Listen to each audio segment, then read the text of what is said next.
So most AI pilots that I've seen in mining, they don't fail because the model or AI doesn't work.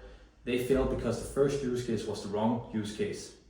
And I've been in many of these rooms with leadership and executives who all wants to do something with AI, but a lot of times nobody really slowed down and asked the simple questions: will this work?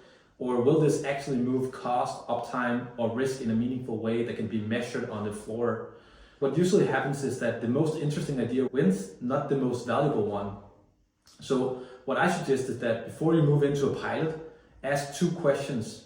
First, if this works, who will feel the impact of this and how will they feel it?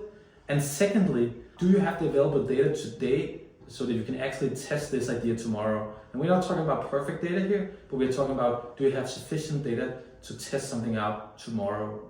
And I think that if you cannot answer both of these questions clearly, the idea that you have is too early to move forward, or you simply need to choose something else. If you want our framework on how to narrow down from 50 or 60 ideas to a couple of low-hanging fruits, you can download our white paper below, or the tool that we use. We've made that into an online free version, including a playbook for how we run these sessions.